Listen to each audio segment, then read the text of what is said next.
Hello, my name is Frank Mazzotta and I'm the teacher of Ancient History at New College Swindon. So in today's brief taster session, what I'd like you guys to take away is just getting a flavour of exactly what we actually do in ancient history. So I'm assuming most of you guys would have probably studied modern history at school. Ancient history is of course very, very similar. There are some small differences though, and so we're going to explore those. So what we're going to do is we're going to begin by looking at what an ancient historian actually does and what tools we can use to try and understand the ancient past. Then to try and get a sense of what we actually do on a day-to-day kind of basis, let's say, lesson by lesson basis, we're going to explore one small aspect of ancient history, and that's going to be ancient Sparta's education system. In order to understand Sparta's education system, we're going to compare some ancient archaeological and written sources and try to paint a picture of the lives of Spartan boys and girls, and then we're going to compare their education system with our own. So, as the name implies, ancient history is the study of ancient civilizations. We particularly focus on ancient Rome and ancient Greece, but there are some points where we do study civilizations like ancient Egypt, ancient Persia, the civilizations, other civilizations that is, of Europe and North Africa. So we do cover quite a broad range of different topics and modules. Exactly what we actually study in the course is available on the website. So if you go onto the website and look at the ancient history course page, you get some detailed breakdown of, exactly what modules will be studied. So like I said, I'm assuming most of you guys would have probably studied modern history in some capacity at school. Ancient history is of course very similar. It is a historical course, but there is a key difference. That say, for example, we wanted to study the Second World War. We have a ton of evidence that's still available that we can use to understand that. So, for example, we can speak to eyewitnesses that may still survive from the battles themselves or the events themselves. There are thousands, if not millions, of written sources, let's say, or written pieces of evidence that we could use to track every single event, let's say, that ever happened in the Second World War. And of course, we have, thousands, if not millions, of pictures, videos, testimony, all these sorts of things. So we have such a wealth of evidence in the modern world that we're kind of sport for choice. And then essentially modern scholars have the issue of what is the most relevant information to try and understand different events and issues. In ancient history, then, we kind of almost have the complete polar opposite of that. That because the events that we study are, at the very least, 2,000 years old, most of them actually occur before that, most of the evidence from the ancient world is largely lost to us. There is, of course, still some, and enough that we can, get a real grasp on what exactly happened. But what I normally tell my students is that ancient history is a bit like detective work. That we want to sort of get a complete picture of what exactly happened in a particular event or historical issue, let's say, or historical topic, like Sparta's education system.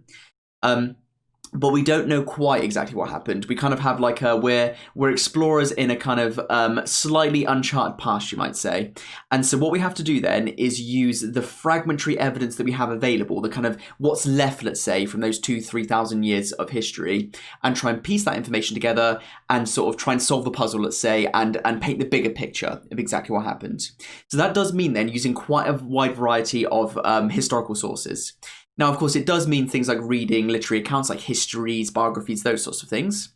But it also does include in ancient history looking at lots of archaeological sources. So that could be coins that have been dug out of the ground, buildings and archaeological sites, inscriptions, artifacts, essentially whatever we can get our hands on that might help us to understand the ancient world. And what you guys are going to be doing for me today is utilizing some historical accounts with some archaeological evidence to try and paint that picture of what Sparta's education system was like. So before we jump into Sparta's education system, just a bit of brief background on what was going on in ancient Sparta then.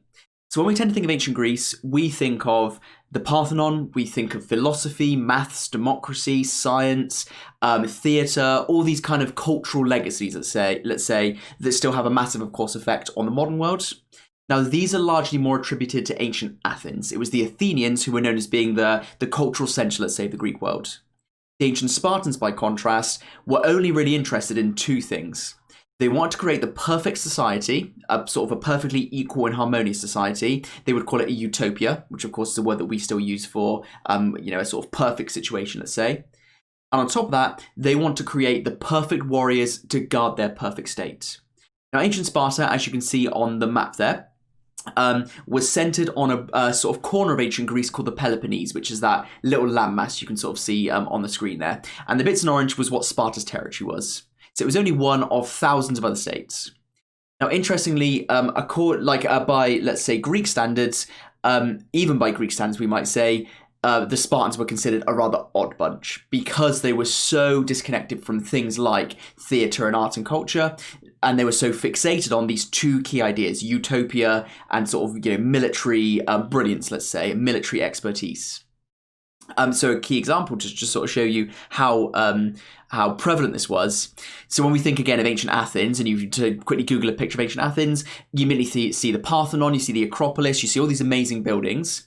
If you go to ancient Sparta today, that's pretty much all that remains of it. And in fact, the ruins that you can see on the screen there are Roman ruins. So, they're not even originally Spartan themselves. So, like I said, the Spartans were not interested in anything really other than perfect society and creating the perfect warriors to guard that society.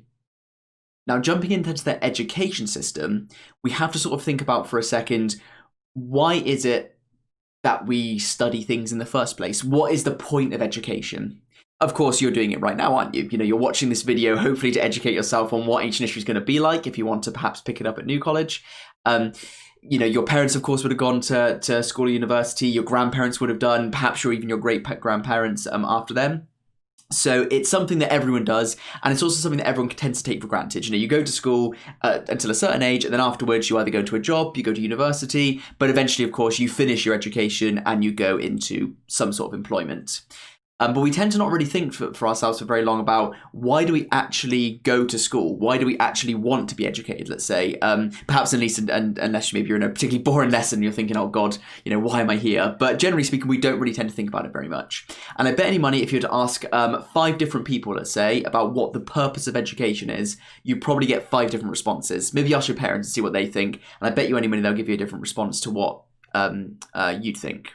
So some people might say something like, well, education prepares you for work, so it sort of gives you the skills needed for work.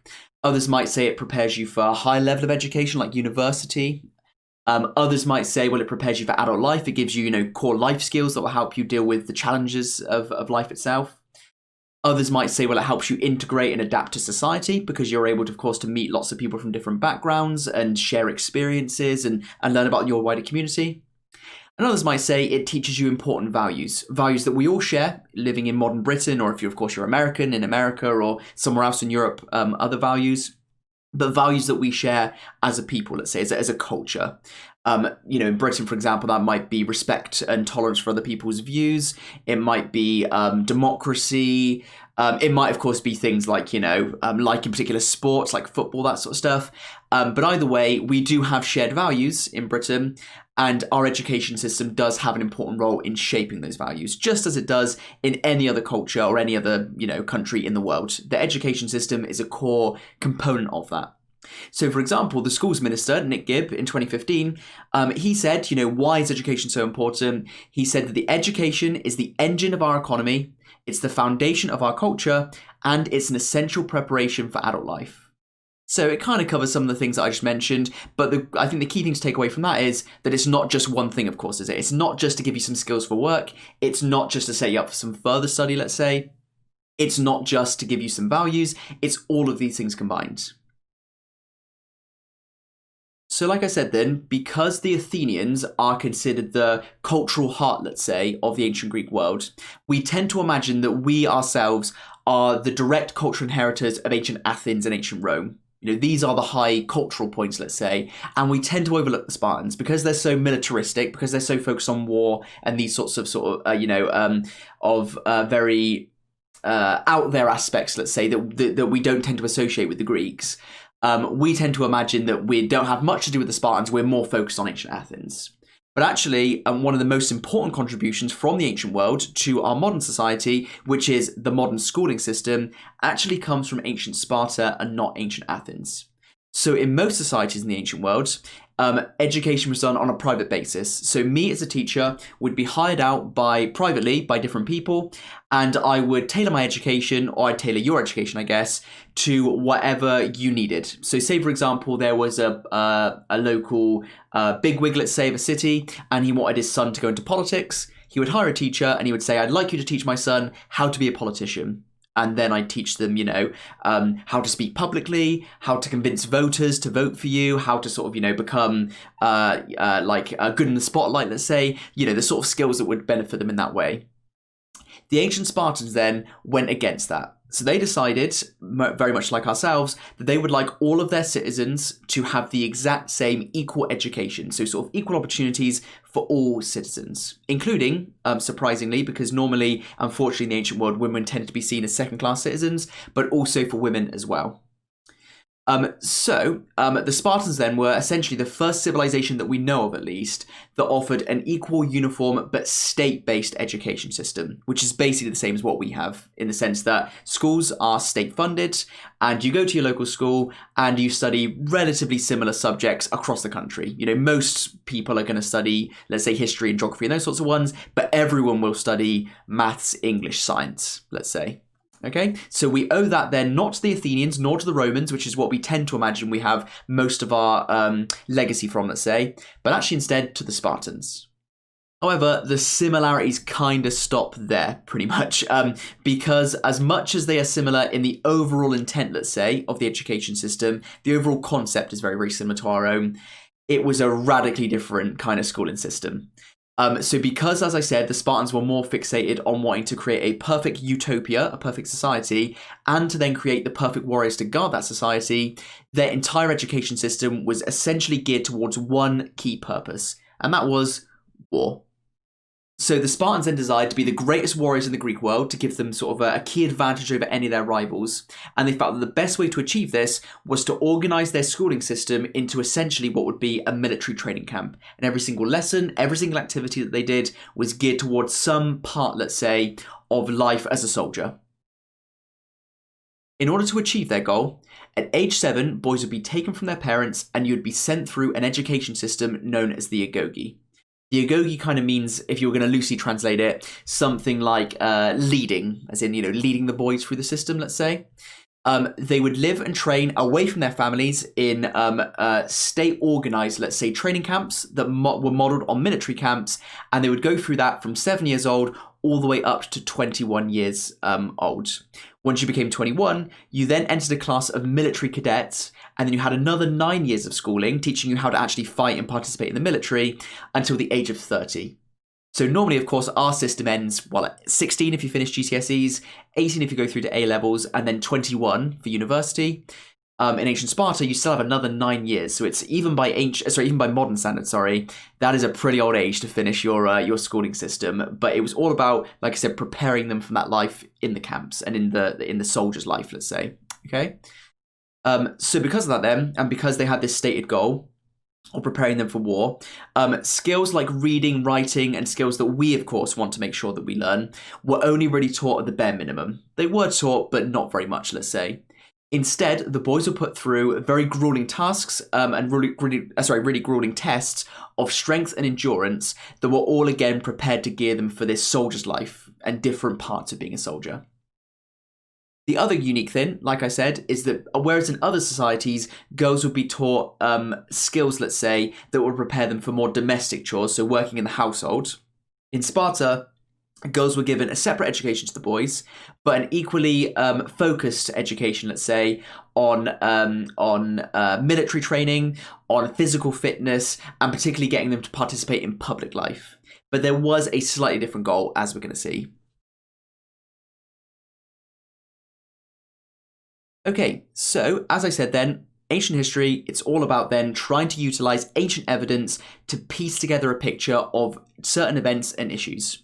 So to put this to the test then, what I'm going to like you guys to do for me is to look at some ancient sources. And we're going to use these to try and understand the Spartan education system. So what I'd like you to do is then, underneath this video, either on the webpage if you're going through the college system, or if you're on YouTube, it will be in the description. There will be a link to a document, and in that document there is some written accounts, only very short ones, that talk about the boys and girls and their education system, and there are some archaeological pieces of evidence as well. Some that we found from Sparta, some pots, some statues, things like that basically. And what I'd like you guys to do for me then is study all of these and find for me 3 activities that the boys would be taught in Sparta and 3 activities that the girls would be taught in Sparta. And from this then, I'd like you to think after that, what type of skills were the Spartans trying to teach their young boys and girls? So like, what were the overall lessons, let's say, of their activities? What skills, what ideas were they trying to instill? Were they trying to teach? in their young children. Once you've done that, then consider for me, in what ways then was Sparta's education system similar and different to our own?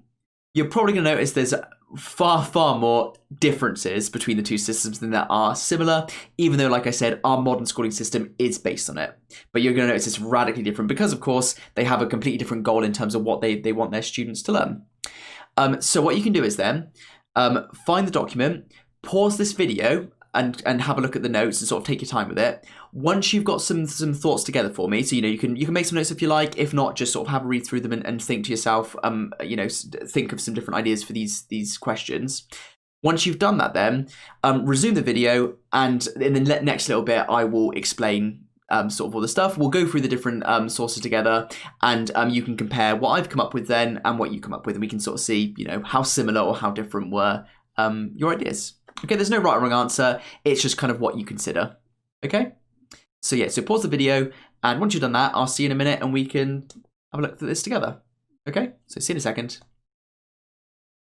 Okay, so let's have a look together then at some of the pieces of evidence. So of course, the written evidence does have a lot more information, and of course that always is going to be our go-to. But what you're going to notice is when you contrast the archaeological evidence with what the written evidence tells us, you get just a bit of a clearer picture of what's exactly going on here. So to start with Xenophon then, so he describes for us there, as we said, the education of the boys. He gives us quite a lot of detail you'd have noticed on different tasks and activities that the boys would be given. The first thing, if you notice, that Xenophon says is, as I did discuss at the beginning, unlike other systems in the ancient world where you would have a private tutor who would be hired to teach their children, instead, the Spartans are appointed a warden, which is the Spartan word basically for teacher. So he would be, or she would be, just like us, of course, us as in me, a teacher who is paid by the state, let's say, to teach children different skills. There is, of course, though, a key difference, which is, as Xenophon tells us, that the teacher would be accompanied then by a staff of youths who are provided with whips, and these boys then would punish the other boys when necessary. So obviously, thankfully, very, very different than our own, and thankfully, of course, we don't go to that extremes anymore to try and discipline students. But what you might think about that then is that there is a clear focus from the fact that, of course, these teachers are given such harsh measures, let's say, to discipline the boys, that clearly they want their boys to be very disciplined. Why that might be important, or what values you might say they can gain from that. First of all, of course, you might say discipline is a very good thing to give you, let's say, self-control and these sorts of skills.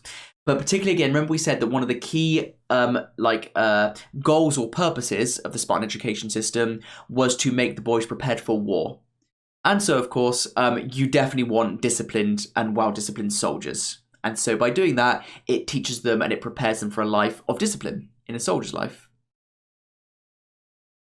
So after describing to us then the general setup of the system with the state-prescribed wardens to teach the boys, he then gives us a breakdown of some endurance exercises the boys had to undergo. He first of all tells us, as you'd have noticed, that the boys were required to undertake their lessons without shoes. He says they were required to harden their feet by going without shoes so they can climb hills more easily and descend steep inclines with less danger. He then tells us they are given one cloak or one garment that would have to last them throughout the entire year, depending on whether it was winter or summer was irrelevant. You had this one cloak and you had to keep hold of that for the entire year. And as Xenophon says then, this prepared them to face changes of heat and cold. He also then tells us, in terms of their food, they were only given a moderate amount so that the boys would never starve, so it wasn't like so little that they would starve, but that they would know what it was like to work on an empty stomach. So we might, of course, consider, well, this is clearly just outright abuse, isn't it? These poor boys, they are really being put through the ringers here, and they're really being harshly, let's say, treated.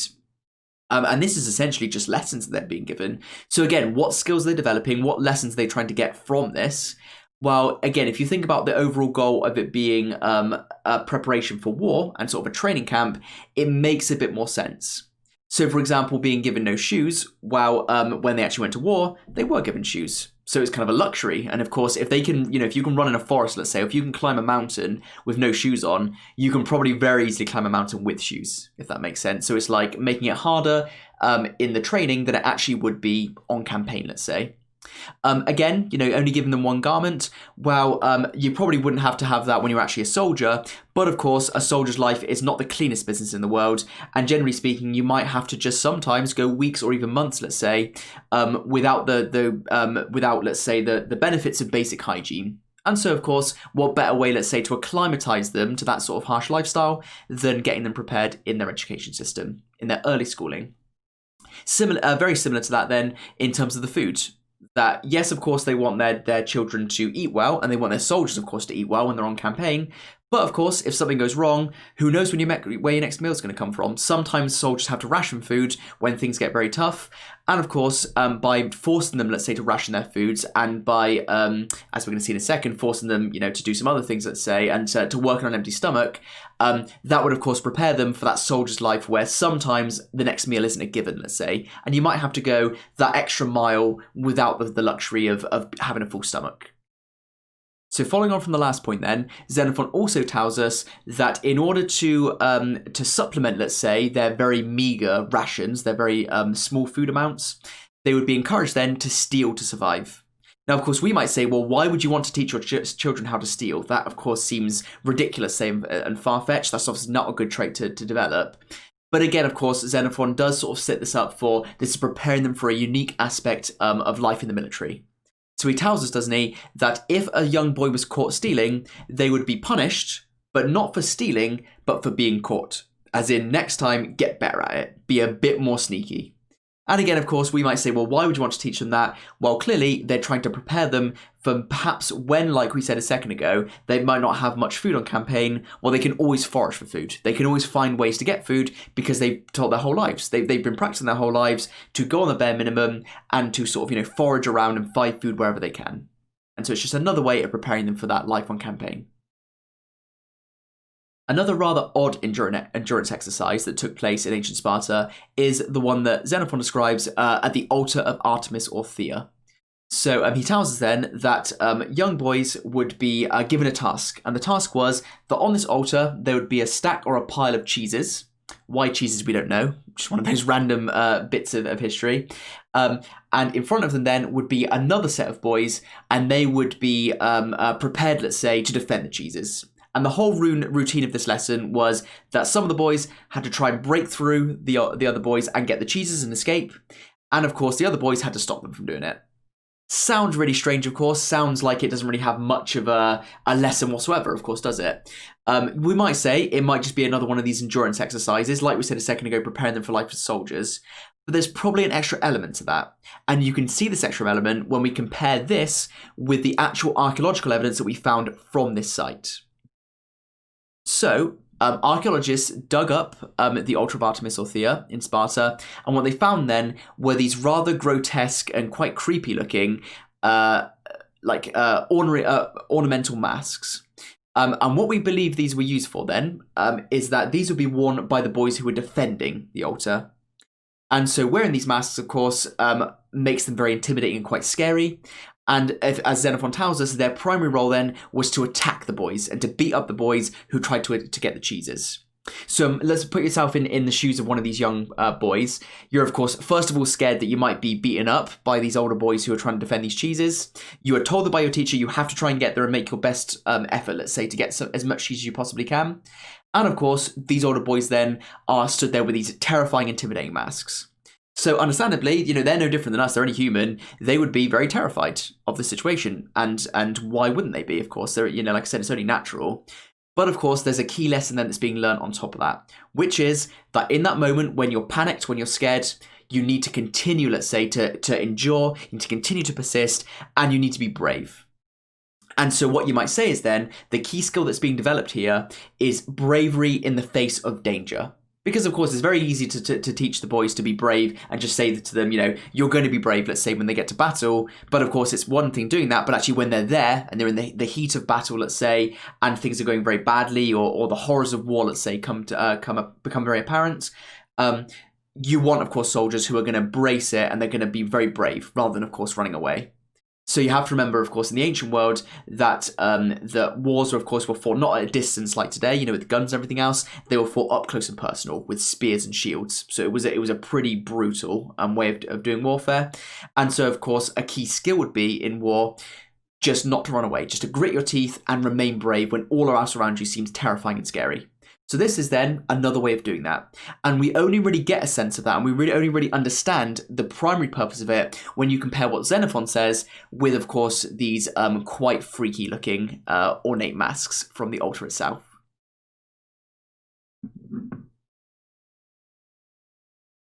The last thing that Xenophon tells us is that, of course, like today, you're not always at school, of course. Though the boys were living in these military camps, even then, they would not have been always supervised by a teacher. And so there was, of course, this issue which is, well, what do they do, of course, when they're not being supervised? Maybe the boys might try and shirk their duties. They might misbehave, let's say, when there's no teacher to mind them. And so Xenophon tells us then that any citizen in Sparta could give any task to any of the young boys. So you could just be walking through the streets and an older Spartan man or woman might say, I've got a task for you, go and do this or go and do that for me. And you would be obliged to do that. You'd be obliged to go and do whatever task that was. So that first of all kept the boys busy to make sure they weren't misbehaving and they sort of kept up with their training, let's say. And Xenophon also then tells us that the older boys would also be appointed as minders to the younger boys. So keep a watch on them and make sure, of course, that they were not, skipping their duties, let's say. Okay? So can you see then on an overall perspective that clearly they are trying to instill in them this sense of discipline, of bravery, of conformity, of endurance is a big part of it. That, in war and a soldier's life, a lot of it is about gritting your teeth and getting through the tough stuff. And just like in the modern world, soldiers would be taught to toughen themselves up, so too, of course, were they in the ancient world. So in comparison then, Plutarch tells us about the role of girls and the education system that young girls in Sparta would go through. So as Plutarch tells us then, unlike other states where girls, like we said, were largely focused on more domestic chores and duties, in Sparta, we're told that the girls would be toughened physically by running, wrestling, and throwing the discus and javelin. He also tells us that the girls did away with prudery, a sheltered upbringing, and effeminacy of any kind. Just like the young boys, it was all about toughening them up. Now, girls traditionally didn't go to war as much as the boys did. Sometimes they did, but generally speaking, it was more the boys or the men who went off to war. The girls, of course, could be there, or the women could be used perhaps as reserves, as a last line of defense.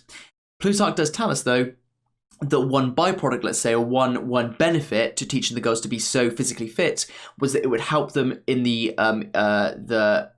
dangers, let's say, that came with childbirth. So we might say, well, of course, this is clearly sort of a sexist view, let's say, of these ancient Greeks, that they are just getting the women, let's say, just ready for childbirth, and they don't seem to give the women any other duties, let's say.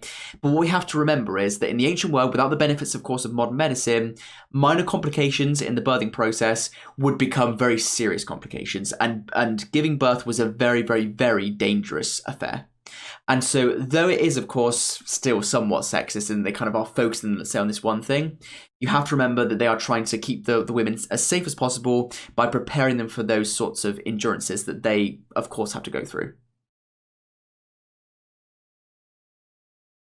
But of course, childbirth wasn't the only thing that the girls were given in Sparta, and they were taught then for a very public life. So like I said, unlike the sheltered upbringing of girls elsewhere, it was all about making sure that the girls were public and getting involved in the public life of ancient Sparta.